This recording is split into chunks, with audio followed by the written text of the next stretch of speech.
Hello everyone, I hope you doing well. अभी नवरात्रि के पहले दिन पर हम इंडियन कम्युनिटी का एक छोटा सा पार्टी थी। मैं मेरे परिवार के साथ बस ट्रेडिशनल तरीके से पार्टी अटेंड कर रही थी और सब बहुत खुश थे। Luckily I was hosting that party. सब बहुत खुश थे, बच्चे बहुत मस्ती में थे। खूब डांस किया, खूब मस्ती की, अच्छा इंडियन खाना खाया और रात को 10 बजे हम घर वापसी आए। जब घर वापसी आए और हमने अपना गेट खोला तो हम बिल्कुल स्तब्ध थे क्योंकि हमारे घर में चोरी हुई थी। उस वक़्त कुछ समझ ही नहीं आ रहा था। मतलब आप एक अच्छी और बेहतर ज़िंदगी के लिए अपने देश से बाहर आते हैं क्योंकि कहीं न कहीं आप उम्मीद करते हैं कि इस दूसरे देश में आपको ज़्यादा सुरक्षा मिलेगी, ज़्यादा पैसा मिलेगा, ज़्यादा साफ़ एनवायरनमेंट मिलेगा और आप ज़्यादा सुरक्षित रहेंगे। लेकिन जब आपके घर में आपकी बिना परमिशन के कोई तीसरा व्यक्ति घुस आए और वो आपकी हर चीज़ को बाहर निकाल के फेंक दे, वो आपके कीमती ज़ेवर उठा के ले जाए, तो कैसा महसूस करेंगे? We were like completely out of breath.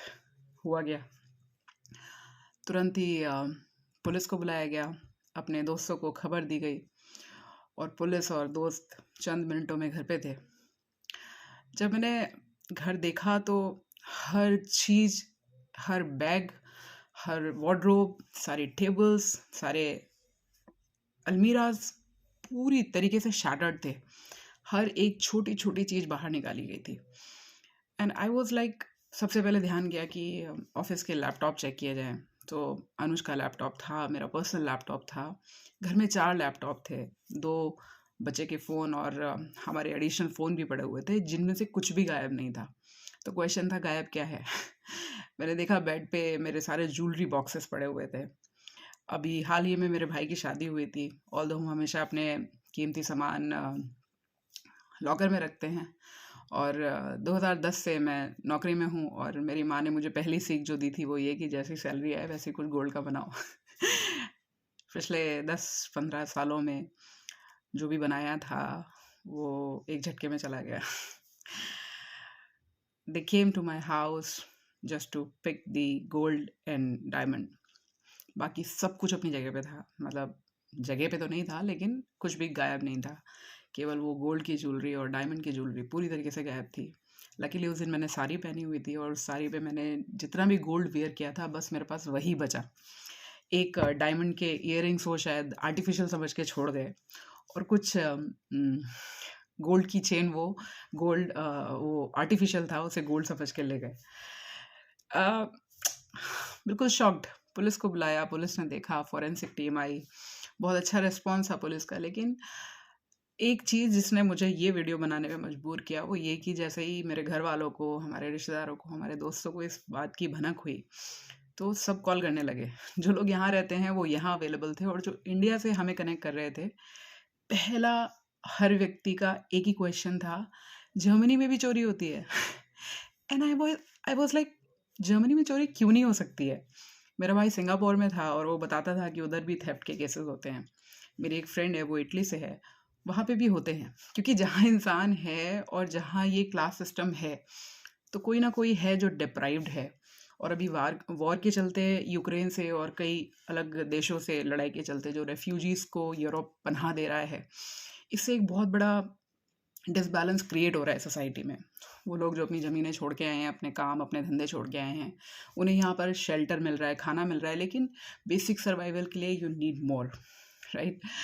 तो मतलब मैं बीइंग अ टीचर हमेशा शुरू से जब मैं सड़क पे चल रहे बच्चों के साथ काम करती थी या बेगर्स के साथ काम करती थी, तो कई बार लोग मुझसे पूछते हैं, अच्छी खासी सरकारी नौकरी है, ये इन लोगों को क्यों पढ़ाती रहती हो, क्यों जाती रहती हो, इसमें मिलता क्या है? तो मैं हमेशा ये बात कहती थी जिसे आज मैं बहुत स्ट्रांगली कोरिलेट कर पाती हूँ। मैं हमेशा ऐसे बोलती थी कि आप अपने बच्चे को इंग्लिश मीडियम में भेजोगे, अच्छी परवरिश दोगे, अच्छा पढ़ाओगे, लेकिन सोसाइटी का एक सेक्शन जो अंडर प्रिविलेज होगा, जो कभी स्कूल नहीं पहुँचेगा, जिसे कभी सही और गलत के बारे में कोई इन्फॉर्मेशन नहीं देगा, यही वो तबका होगा जो आपके बच्चों का जीना हराम कर देगा। क्योंकि आपके बच्चे मेहनत से कमाएँगे, बनाएँगे और ये वो होंगे जो उनको नोचेंगे। यही वो अपराधी बनेंगे जो आपके बच्चों को एक सफल जीवन जीने में मदद नहीं करेंगे। तो बहुत ज़रूरी है, अगर आप चाहते हैं कि आपके बच्चे तरीके से जिएँ, इनको आप कम से कम सही-गलत थोड़ी बेसिक नॉलेज ज़रूर दें, पढ़ाएँ ज़रूर, समझ ज़रूर दें, ताकि एक अच्छा समाज स्थापित हो सके। आज उस चीज़ को मैं इतना क्लोज़ली फ़ील कर सकती हूँ, तब शायद ये कहते वक़्त मैं इन प्रिंसिपल बात करती थी, लेकिन आज मैं इसकी प्रैक्टिकल रेलेवेंस समझ सकती हूँ। जर्मनी जैसा देश, जिस शहर में मैं रहती हूँ, यहाँ की जनसंख्या इतनी नहीं है, लेकिन कुछ लोग जो बाहर से आए हैं, जो डिप्राइव्ड हैं, जिनकी बेसिक नेसेसिटी पूरी नहीं हो रही हैं, वो इतने बड़े, इतने विकसित देश की सुरक्षा पे भी क्वेश्चन मार्क लगा रहे हैं। पुलिस से बात की मैंने, और पहली एक चीज़ जो मैंने उनसे बोला, मैंने उनको ये कहा कि I am sorry, I am shocked, I thought I am staying one of the safest city of the world, and I am sorry, I was under wrong impression. और पुलिस ने बोला, we are so sorry for this, but this has happened, अभी देखते हैं क्या करना है। तो देखा जाए तो एडमिनिस्ट्रेशन भी बड़ा लाचार सा है, क्योंकि अभी कई लोगों ने मुझे पूछा कि सीसीटीवी कैमरा नहीं है, तो हर देश के लॉज अलग होते हैं। जैसे इंडिया में तो कोई किसी की भी फोटो खींच के कहीं भी डाल देता है, किसी का भी वीडियो बना लेता है। इधर डेटा प्रोटेक्शन लॉ चलता है, जिसके तहत you can not record any one without the permission. तो रोड सेफ्टी के लिहाज से लगे होते हैं कैमरे, लेकिन आपकी बिना कंसेंट के, आपकी बिना परमिशन के कोई आपको कैमरे में नहीं देख सकता। तो इधर के रूल्स अलग है, बहुत अलग हैं।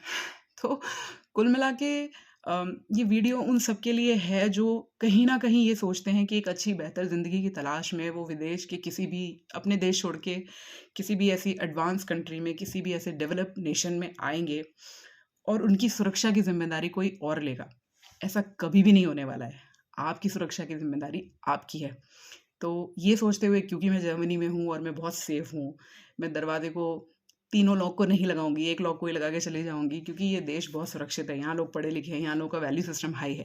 लेकिन हर सिस्टम में वो जो नॉर्मल प्रोबेबिलिटी का लॉ होता है ना, 30% जो अबव एवरेज होते हैं और 30% जो बिलो एवरेज होते हैं, वो बिलो एवरेज वाले लोग हमेशा आपकी लाइफ़ में चैलेंजेस क्रिएट करेंगे।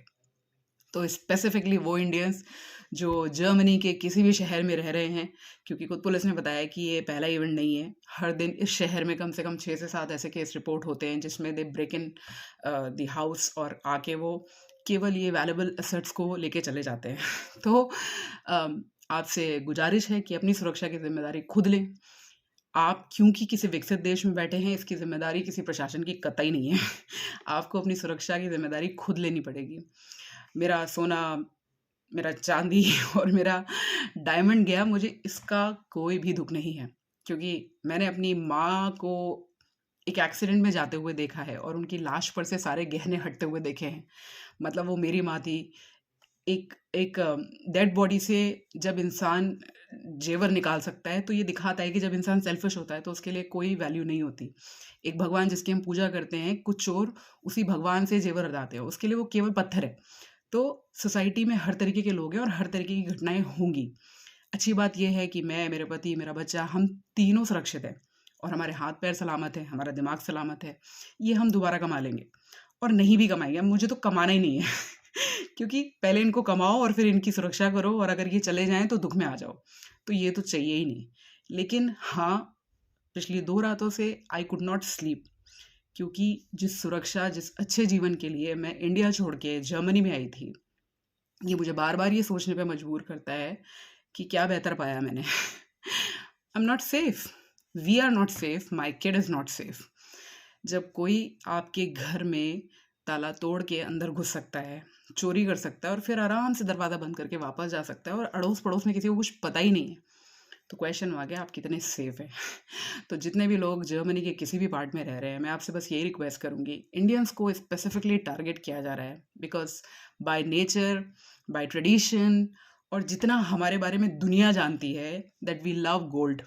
और अक्सर साउथ इंडियन पार्ट के लोग ज़्यादा आईटी कंपनी में या फिर बाहर विदेशों में रहते हैं, and they are known for collecting these items. मुझे कई लोगों ने बोला कि कुछ लोग तो तुम्हें बहुत लंबे टाइम से ऑब्जर्व कर रहे थे, how do you wear things, और बाहर कैसे निकलते हो, कपड़े कैसे पहनते हो। अरे बाबा, लोग कपड़े पहनेंगे, लोग अपने शौक़ों को भी पूरा करेंगे, लेकिन इस डर से आप क्या जीना बंद कर देंगे।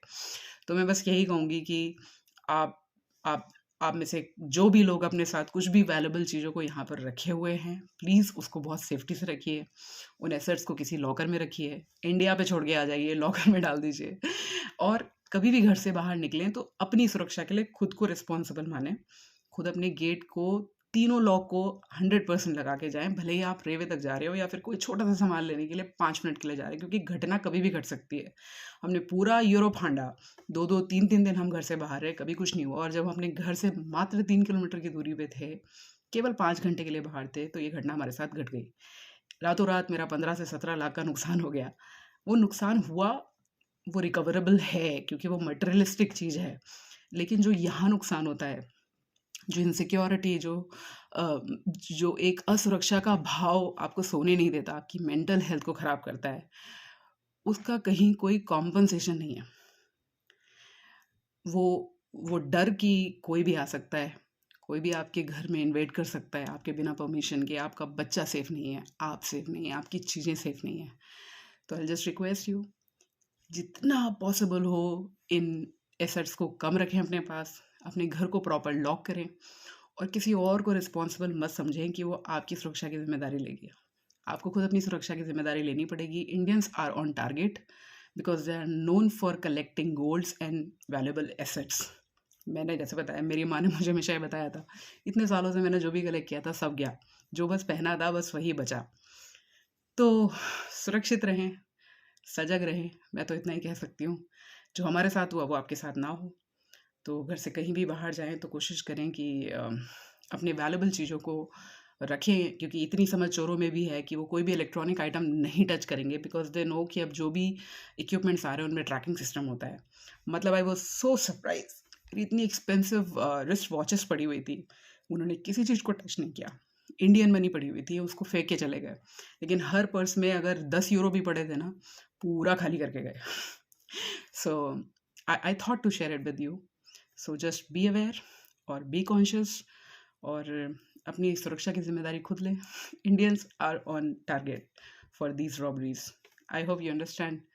नमस्कार।